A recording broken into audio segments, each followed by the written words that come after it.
ಸಿಂಹಾಸನದ ಆಡಳಿತ ಸೂತ್ರವನ್ನೆನಗೊಪ್ಪಿಸಿದ ಮಹಾಮಂಡಲೇಶ್ವರರೇ ನಮೋ ನಮಃ.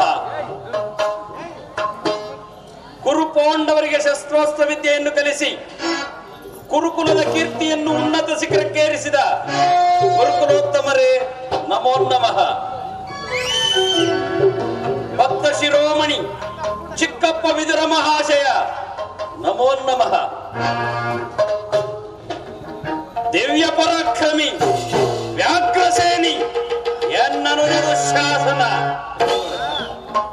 ಅಂಗದೇಶದ ಅಧಿಪತಿ ನನ್ನ ಪ್ರಾಣ ಮಿತ್ರ ಕರ್ಣ ನಿನಗೆ ಸ್ವಾಗತ ಸುಸ್ವಾಗತ. ಉಪಯುಕ್ತ ಕಾಲದಲ್ಲಿ ಅಪಾರ ಯುಕ್ತಿ ತೋರಿ ಸೂಕ್ತ ಸಮಯದಲ್ಲಿ ಮುಖ್ಯ ಸಲಹೆಯನ್ನಿತ್ತು ಹೆಜ್ಜೆ ಹೆಜ್ಜೆಗೂ ನನಗೆ ಮಾರ್ಗದರ್ಶಕರಾಗಿರುವ ನನ್ನ ಸೋದರ ಮಾವ ಶಕುನಿ ನಿಮ್ಮೆಲ್ಲರ ವಿಶ್ವಾಸದಿಂದಲೂ ಗಾಂಧಾರಿ ದೇವಿ ಹಾಗೂ ಪಿತನ ಅನುಗ್ರಹದಿಂದಲೂ ನಾನು ಇಂದು ಸೊಕೊಲೋಲದಲ್ಲಿ ಮೆರೆಯುತ್ತಿರುವೆ. ಸಾಮರ್ಥ್ಯರಿ ನಿಮ್ಮ ಪೀಠವನ್ನು ಅಲಂಕರಿಸಿ.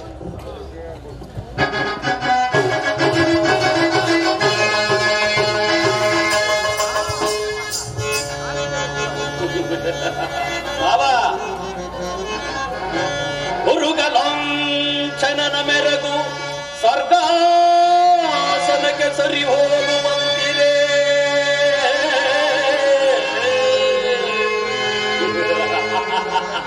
ಮಾವ ಉರುಗಲಾಂಛನನ ಮೆರಗು ಸ್ವರ್ಗಾಸನಕ್ಕೆ ಸರಿ ಹೋಗುವಂತಿರೇ.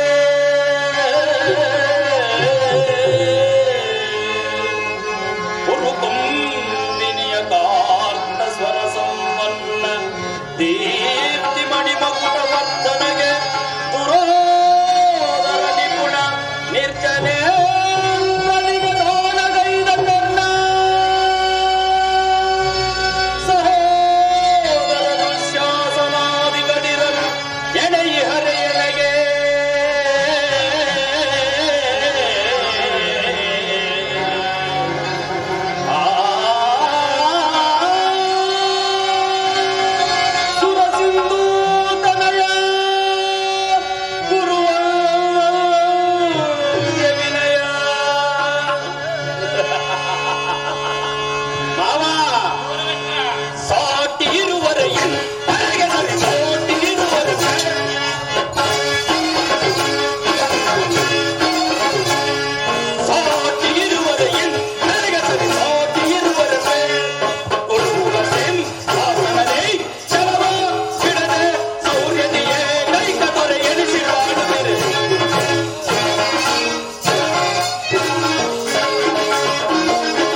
ಅನ್ಯದ ಸಹಾಯವಿಲ್ಲದೆ ಆ ಕೃಷ್ಣನನ್ನೇ ನಂಬಿಕೊಂಡಿರುವ ಆ 7 ಪಾಂಡವರು ನಾಚಿಕೆ ಇಲ್ಲದೆ ಅರ್ಧ ರಾಜ್ಯವನ್ನು ಕೇಳಿದರಂತೆ.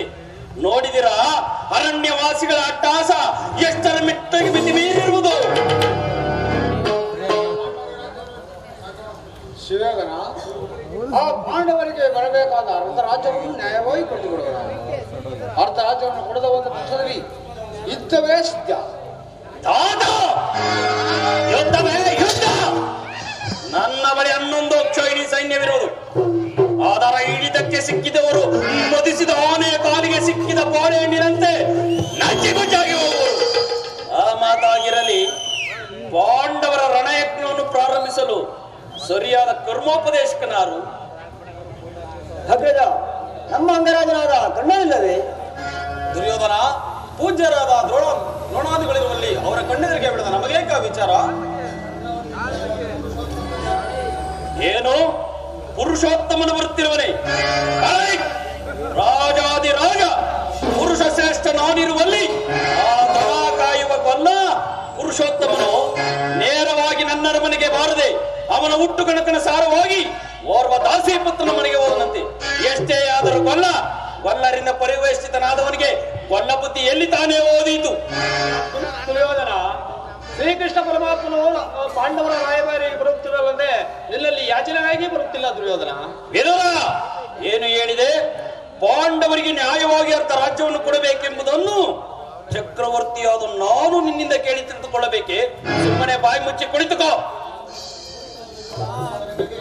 ದುರ್ಯೋಧನ, ಬಲವಂತನಾದ ನಿನಗೆ ನ್ಯಾಯವೋ ಅಧೀನವೋ ಅಥವಾ ನ್ಯಾಯಕ್ಕೆ ಸರ್ವರೋ ಅಧೀನರೋ?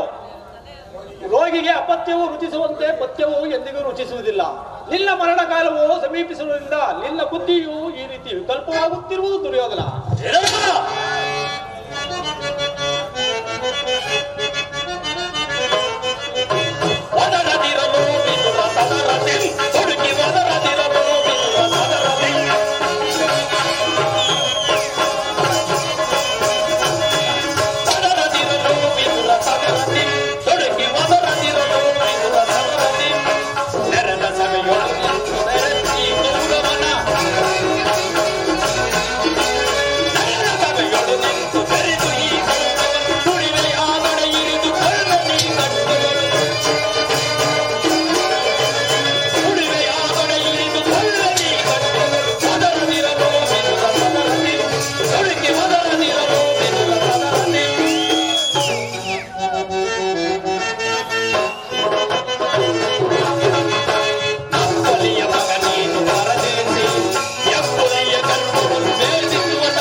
ಸಕಲ ವೀರರಿಂದ ಪರಿವೇಷ್ಟಿತನಾದ ಈ ಸಾರ್ವಭೌಮನಿಗೆ ಓರ್ವ ದೋಸಿ ಪುತ್ರನ ನೀತಿ ವಚನವು ಅನಾವಶ್ಯಕ. ಸಹೋದರ ದುಶ್ಯಾಸನ, ಹಿರಿಯನು ಪೂಜ್ಯನು ಎಂದು ಸಹನೆಯಿಂದ ಸುಮ್ಮನಿದ್ದ ಮಾತ್ರಕ್ಕೆ ರಾಜಾಸ್ಥಾನವೆಂಬ ಗೌರವವನ್ನರಿಯದೆ ಮಿತಿ ಮೀರಿ ಮಾತನಾಡುತ್ತಿರುವ ಈ ವಿಧರನ್ನು ಈ ಸಭೆಯಿಂದ ಕೂಡಲೇ ಹೊರಗೆ ದೂಡು.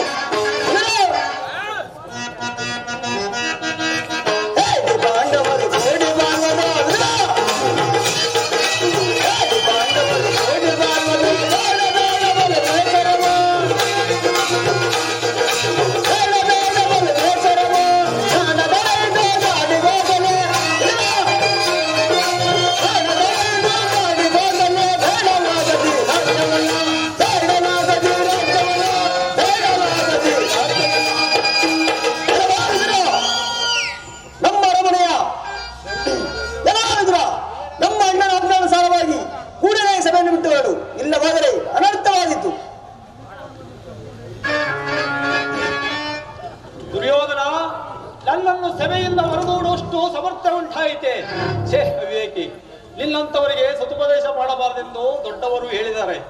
ಆದರೆ ಏನು ಮಾಡಲಿ?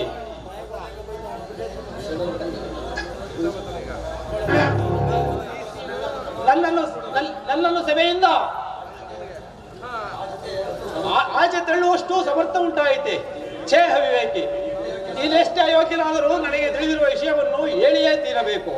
ಪಾಪಿ, ಜಗದೊಡೆಯನಾದ ಶ್ರೀಕೃಷ್ಣ ಪರಮಾತ್ಮನನ್ನು ಜರಿದಾಡುತ್ತಿರುವ ನಿನ್ನ ನಾಲಿಗೆಯು ಸೇರಿ ಹೋಗಬಾರದೆ. ಕೇಳು, ಹಿಂದೆ ದ್ರೌಪದಿ ವಸ್ತ್ರಾಭರಣ ಮಾಡುವ ಕಾಲದಲ್ಲಿ ಭೀಮನು ಮಾಡಿದ ಪ್ರತಿಜ್ಞೆಯಂತೆ ನಿನ್ನ ತೊಡೆಯನ್ನು ಪ್ರಾರಂಭಿಸಿಕೊಳ್ಳುವಾಗ ಅದನ್ನು ಇಟ್ಟಿದ್ದ ಧನುಸನ್ನು ಈಗಲೇ ಮುರಿದು ಹಾಕುವೆನು. ಇದರಿಂದ ನಾಶವಾಗುವ ವಂಚಕ. ಪ್ರಮೋದವಾಯಿತು ದುರ್ಯೋಧನ. ಪೂಜ್ಯರಾದ ವಿದುರನನ್ನು ಅಪಹಾಸ್ಯಕ್ಕೀಡು ಮಾಡಿ ಸರ್ವೋತ್ತಮವಾದ ಬಿಲ್ಲಿನ ಸಹಾಯವನ್ನೇ ಕಳೆದುಕೊಂಡೆ ಅಲ್ಲ. ಈ ವಿದುರು ನಿನ್ನ ಸಹಾಯಕ್ಕೆ ನಿಂತಿದ್ದರೆ ಈ 3 ಲೋಕದಲ್ಲಿ ಯಾರೂ ನಿನ್ನನ್ನು ಜಯಿಸುವುದಿಲ್ಲದಂತಾಯ್ತಲ್ಲ. ಕರ್ಣ, ಈ ತರ ಕೊಟ್ಟು ಬೆದರಿಕೆಗೆ ನೀನು ಬೆದರಿದೆಯಾ? ಪಾರ್ಥನ ಶಿರವಂ ತರಿದು ಧರಣಿಗುರುಳು ಬೆನೆತ ಶಪಥವನ್ನ ಕರ್ಣ, ಪಾರ್ಥನ ಶಿರವಂ ತರಿದು ಧರಣಿಗುರುಳು ಬೆನೆತ ಶಪಥವನ್ನ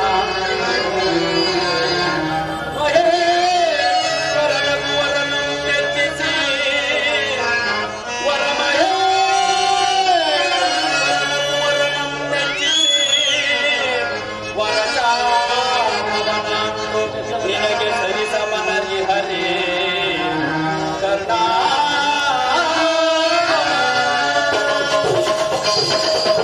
ಕರ್ಣ, ಈ ವಿದುರನು ಎಂದು ತಾನೇ ಬಿಲ್ಲ ಹಿಡಿದು ಯುದ್ಧ ಮಾಡಿರುವನು. ನೀನೇನಾದರೂ ನೋಡಿರುವೆಯೋ ಅಥವಾ ಕೇಳಿರುವೆಯೋ? ಹೋಗಲಿ ಬಿಡು ಕರ್ಣ, ಆತನ ಬಿಲ್ಲಿನಿಂದಾಗ ಪ್ರಯೋಜನವಾದರೂ ಏನು? ಈಗ ಎಲ್ಲರೂ ಕೇಳಿ, ದೂತನಾಗಿ ಬರುತ್ತಿರುವ ಕೃಷ್ಣನಿಗೆ ಈ ಸಭೆಯಲ್ಲಿ ಯಾರಾದರೂ ಎದ್ದು ನಿಂತು ಗೌರವಿಸಿದ್ದೇ ಆದರೆ ಈ ಸಭೆಯನ್ನು ಬಿಟ್ಟು ಹೊರಗೆ ಹೋಗಬೇಕಾಗುವುದು.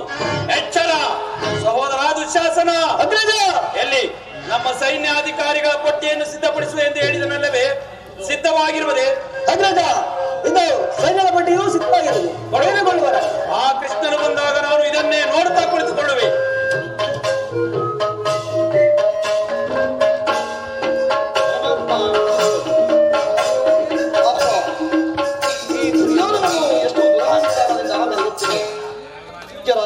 ದ್ರೋಣಾದಿಗಳು ಎದ್ದು ನಿಂತು ಗೌರವಿಸಿ ನಮಸ್ಕರಿಸುತ್ತಿರುವಾಗ ಇದನ್ನು ಕಣ್ಣೆತ್ತಿಯೂ ನೋಡದಂತೆ ಕುಳಿತಿರುವನಲ್ಲ.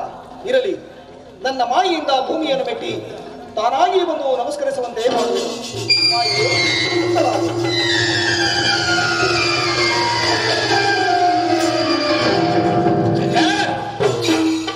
ದುರ್ಯೋಧನ, ಭರತಕುಲ ಚಕ್ರವರ್ತಿಯಾದ ನೀನು ದೂತನಾಗಿ ಬಂದಿರುವ ನನ್ನ ಕಾಲುಗಳ ಮೇಲೆ ಬಿದ್ದು ನಮಸ್ಕರಿಸಬಹುದೇ?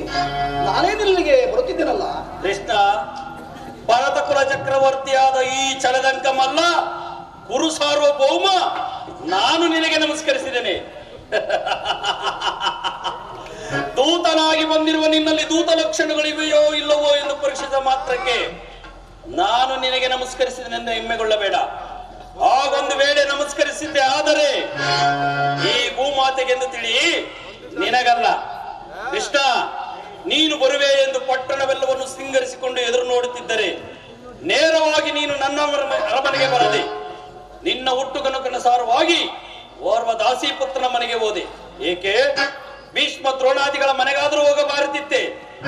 ಎಷ್ಟೇ ಆದರೂ ಕೃಷ್ಣ, ಹೇಗೋ ಬಂದಿರುವೆ. ನೀನು ನನ್ನ ಅತಿಥಿ, ನಿನ್ನನ್ನು ಆಧರಿಸಿ ಸತ್ಕರಿಸುವುದು ರಾಜನಾಗಿ ನನ್ನ ಕರ್ತವ್ಯ. ಕೃಷ್ಣ, ನಿನಗೆ ಸ್ತ್ರೀಯರ ನರ್ತನವೆಂದರೆ ಬಹಳ ಇಷ್ಟ ಅಲ್ಲವೇ? ಇದ್ದರೂ ಇರಬಹುದೇನು, ಇದ್ದೇ ಇರುತ್ತೆ. ನನ್ನ ರಾಜ ವೈಭೋಗವನ್ನು ನೋಡುವೆಂತೆ ಈ ಪೀಠವನ್ನು ಅಲಂಕರಿಸಿ ಆಗಬಹುದು. ಹಲೋ.